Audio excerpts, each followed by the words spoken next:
Bismillahirrahmanirrahim. Saya punya pacar dari zaman saya belum berhijrah.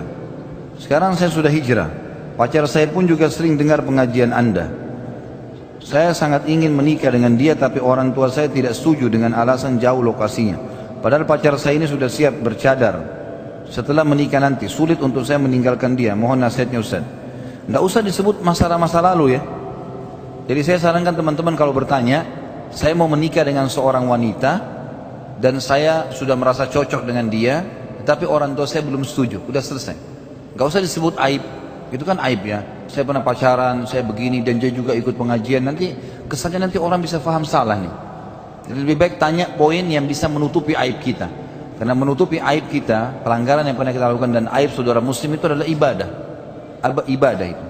Kata para ulama, kalau ada hadis Nabi SAW yang berbunyi man satara musliman fid dunya satarahullahu yaumal qiyamah, siapa yang menutupi aib seorang muslim di dunia maka Allah tutup aibnya pada hari kiamat. Itu muslim lain, bagaimana dengan dirinya sendiri? Pasti lebih besar gitu kan, manfaatnya buat dia. Jadi selain kali kalau ada yang bertanya begini teman-teman, langsung saja poin. Ini kan sebenarnya poinnya, dia tidak bisa melupakan wanita itu dan dia mau menikah dengannya, cuma orang tua wanita belum setuju kan gitu. Apa hukumnya atau apa yang saya harus lakukan kalau seandainya saya suka dengan seorang wanita, saya seorang laki-laki dan orang tuanya tidak setuju? Itu saja. Jadi saya akan jawab ke situ poinnya ya.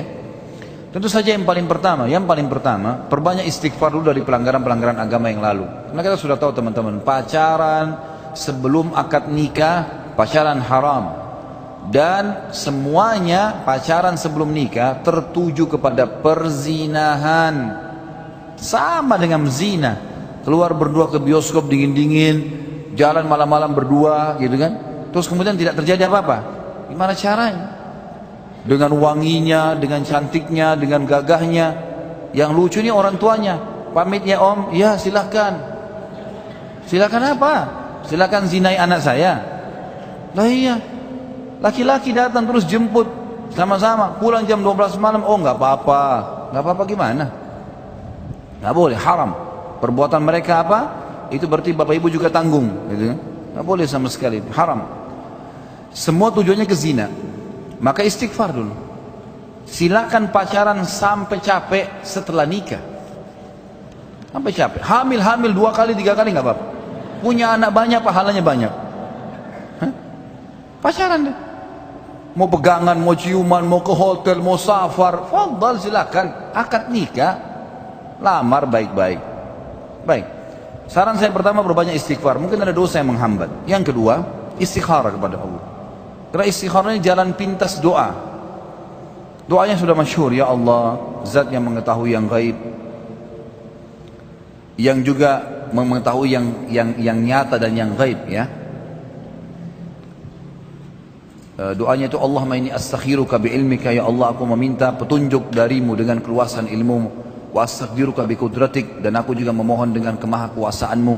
Fa innaka taqdir wa la aqdir, sesungguhnya engkau mampu dan aku tidak mampu.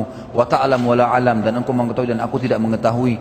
Fa innaka allamul ghuyub, sesungguhnya kau zat yang maha mengetahui yang gaib. Allahumma in kana hadzal amr, ya Allah kalau perkara ini, lalu disebutkan perkaranya. Misal dalam Indonesia pun tidak apa-apa ya. Kalau kita sudah baca doa istikharanya, pegang buku doanya, baca. Kemudian pas dikatakan, ya Allah kalau perkara ini sebutin pernikahan saya sama fulana, baik buat saya, khairun li fi dini wa dunyaya wa ma'ashi wa akibatu amri, baik buat saya dalam agama, dalam urusan dunia, dalam kehidupan saya, masa depan saya nanti. Faqduruhu li, takdirkanlah itu buat saya. Wa yassirhu li, mudahkanlah buat saya. Thumma raddini bih, ya kemudian buatlah saya ridho dengannya gitu kan.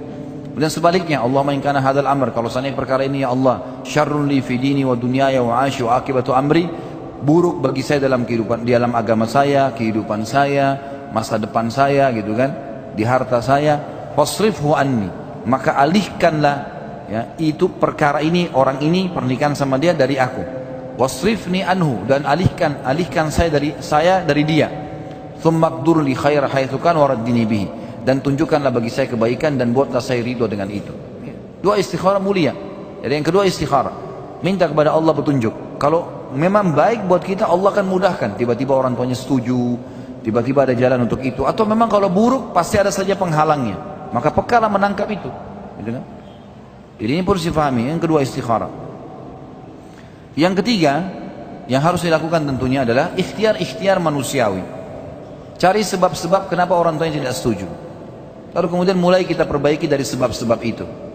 Misal dia mempermasalahkan masalah ekonomi, baik, kita coba pahami seperti apa sih targetnya orang tuanya, ekonomi seperti apa. Mungkin jenis kerjaan, mungkin pendapatan sekian, mungkin. Maka kita coba lakukan itu, coba berusaha mendapatkan pendapatan itu. Kalau tidak, kita memberikan gambaran kepada ayahnya si wanita, saya akan melakukan apa yang bapak mau. Misalnya kalau pekerjaan punya pendapatan sekian, insya Allah saya akan usahakan, dan program saya 1, 2, 3, 4, 5 misalnya.